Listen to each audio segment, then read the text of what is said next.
ಮೈಸೂರಿನಲ್ಲಿ ಮಾವಿನಕಾಯಿ ವ್ಯಾಪಾರಸ್ಥರಿಂದ ರೈತರಿಗೆ ಮೋಸ ಆಗಿದೆ. ರೈತರು ತಂದ ಮಾವಿನಕಾಯಿ ತೂಕ ಮಾಡುವಾಗ ಗೋಲ್ಮಾಲ್ ನಡೆದಿದೆ. ತೂಕದಲ್ಲಿ ಮೋಸ ಮಾಡಿದ್ದಕ್ಕೆ ಇದನ್ನ ಪ್ರಶ್ನಿಸಿದಂತಹ ದಳ್ಳಾಳಿ ರೈತನಿಗೆ ಆವಾಜ್ ಹಾಕಿದ್ದಾನೆ. ಅಲ್ಲದೆ ತೂಕದಲ್ಲಿ ವ್ಯತ್ಯಾಸ ಪ್ರಶ್ನಿಸಿದ್ದಕ್ಕೆ ಕುಡಿದು ಬಂದಿದ್ದೀಯಾ ಅಂತ ಮಂಡಿಯಿಂದ ರೈತನನ್ನ ಹೊರಗೆ ತಳ್ಳಿದ್ದಾರೆ. ದೊಡ್ಡ ಮಾರೇನಗೌಡನಹಳ್ಳಿ ಗೇಟ್ನ ಶ್ರೀ ಮಂಜುನಾಥ ನರ್ಸರಿ ಮಂಡಿಯಲ್ಲಿ ಈ ಘಟನೆ ನಡೆದಿದೆ. ತೂಕದ ಯಂತ್ರದಲ್ಲಿ ರೈತರಿಗೆ ಸುಮಾರು 8 ಕೆಜಿಗೆ ಮೋಸ ಮಾಡಲಾಗಿದೆ.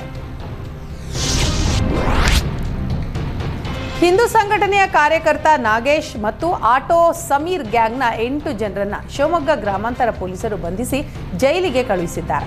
ಶಿವಮೊಗ್ಗದ ಹೊರವಲಯದ ತರಳಬಾಳು ಬಡಾವಣೆಯಲ್ಲಿರುವ ನಾಗೇಶ್ ಮತ್ತು ಆಟೋ ಸಮೀರ್ ಗ್ಯಾಂಗ್ ತಲವಾರ್ ಝಳಪಿಸಿ ಸಾರ್ವಜನಿಕ ಶಾಂತಿಗೆ ಭಂಗ ಉಂಟಾಗುವ ರೀತಿಯಲ್ಲಿ ಸಂಚಾರ ನಡೆಸಿದ್ರು ಎಂಬ ಆರೋಪದ ಅಡಿ ಬಂಧಿಸಲಾಗಿದೆ. ಸುನೀಲ್, ಲೋಕಿ, ಸಮೀರ್, ಸಲಗಾಮ್ಯಾನ್ ಸೇರಿ 8 ಜನರನ್ನ ಬಂಧಿಸಲಾಗಿದೆ. ಎರಡೂ ಗ್ಯಾಂಗ್ಗಳ ನಡುವೆ ನಡೆದಂತಹ ಕಿರಿಕ್ ಹಿನ್ನೆಲೆಯಲ್ಲಿ ಅವರನ್ನು ಬಂಧಿಸಲಾಗಿದೆ. ಮಾರತಹಳ್ಳಿ ಠಾಣಾ ವ್ಯಾಪ್ತಿಯಲ್ಲಿ ಯುವತಿಯ ಜೊತೆ ಅಸಭ್ಯವಾಗಿ ವರ್ತಿಸಿದ್ದ ಆರೋಪಿಯನ್ನ ಬಂಧಿಸುವಲ್ಲಿ ಪೊಲೀಸರು ಯಶಸ್ವಿಯಾಗಿದ್ದಾರೆ. ಖಾಸಗಿ ಕಂಪನಿಯಲ್ಲಿ ಕೆಲಸ ಮಾಡ್ತಾ ಇದ್ದ ಶ್ರೀಕಾಂತ್ ಬಂಧಿತ ಆರೋಪಿ. ಏಪ್ರಿಲ್ 30ರಂದು ವರ್ಲ್ಡ್ ಟೆಕ್ ಪಾರ್ಕ್ ಬಳಿ ಯುವತಿ ಹಿಂಭಾಗಕ್ಕೆ ಹೊಡೆದು ಶ್ರೀಕಾಂತ್ ಪರಾರಿಯಾಗಿದ್ದ. ಶ್ರೀಕಾಂತ್ ಬಂಧನಕ್ಕೆ ವಿಶೇಷ ತಂಡ ರಚನೆ ಮಾಡಲಾಗಿದ್ದು ನಿನ್ನೆ ಶ್ರೀಕಾಂತ್ ಪೊಲೀಸರ ಕೈಗೆ ಸಿಕ್ಕಿಬಿದ್ದಿದ್ದಾನೆ.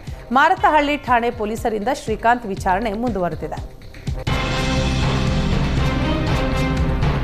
ಕಾವೇರಿ ನದಿಯಲ್ಲಿ ಡೈನಮೈಟ್ ಸಿಡಿಸಿ ಮೀನು ಹಿಡಿಯೋದು ಪತ್ತೆಯಾಗಿದೆ. ಚಾಮರಾಜನಗರ ಜಿಲ್ಲೆಯ ಶಿವನಸಮುದ್ರದ ಬಳಿ ಕಿಡಿಗೇಡಿಗಳು ಡೈನಮೈಟ್ ಸಿಡಿಸಿ ಮೀನುಗಳನ್ನು ಹಿಡಿತಾ ಇದ್ದಾರೆ. ಮೀನುಗಳಷ್ಟೇ ಅಲ್ಲ, ಇತರ ಜಲಚರಗಳಿಗೂ ಕಂಟಕ ಆಗಲಿದ್ದು ವೆಸ್ಲಿ ಸೇತುವೆಗೂ ಅಪಾಯ ಆಗುವ ಹಿನ್ನೆಲೆಯಲ್ಲಿ ಸ್ಥಳೀಯರು ಮೀನುಗಾರಿಕೆ ಇಲಾಖೆಗೆ ದೂರನ್ನ ನೀಡಿದರು. ಸ್ಥಳಕ್ಕೆ ಭೇಟಿ ನೀಡಿದ ಮೀನುಗಾರಿಕೆ ಇಲಾಖೆ ಅಧಿಕಾರಿಗಳು 25 ಕೆಜಿಗೂ ಹೆಚ್ಚು ಮೀನು ವಶಕ್ಕೆ ಪಡೆದರು. ಪರಾರಿಯಾದ ಕಿಡಿಗೇಡಿಗಳನ್ನು ಬಂಧಿಸುವಂತೆ ಸ್ಥಳೀಯರು ಈ ಸಂದರ್ಭದಲ್ಲಿ ಆಗ್ರಹಿಸಿದರು. ತಮಿಳುನಾಡಿಗೆ ಅಕ್ರಮವಾಗಿ ಪಡಿತರ ಅಕ್ಕಿ ಸಾಗಿಸ್ತಾ ಇದ್ದ ಲಾರಿಯನ್ನ ವಶಕ್ಕೆ ಪಡೆದರು. ಪೊಲೀಸ್ ಹಾಗೂ ಆಹಾರ ಇಲಾಖೆ ಅಧಿಕಾರಿಗಳ ಜಂಟಿ ಕಾರ್ಯಾಚರಣೆಯಿಂದಾಗಿ ಲಾರಿಯನ್ನ ಅಡ್ಡಗಡ್ತಾರೆ. ಶಿಗ್ಗಾವಿಯಿಂದ ಟಿ ನರಸೀಪುರ ಹಾಗೂ ಕೊಳ್ಳೇಗಾಲ ಮಾರ್ಗ ತಮಿಳುನಾಡಿಗೆ ಅಕ್ರಮವಾಗಿ ಅಕ್ಕಿಯನ್ನ ಸಾಗಿಸಲಾಗ್ತಾ ಇರುತ್ತೆ. 500 ಚೀಲ ಪಡಿತರ ಅಕ್ಕಿ ಲಾರಿ ಚಾಲಕನನ್ನ ಪೊಲೀಸರು ವಶಕ್ಕೆ ಪಡೆದಿದ್ದಾರೆ.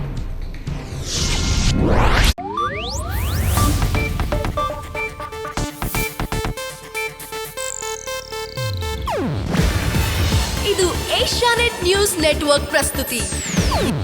ನೀವು ನೋಡ್ತಿದ್ದೀರಾ ಏಷ್ಯಾನೆಟ್ ಸುವರ್ಣ ನ್ಯೂಸ್.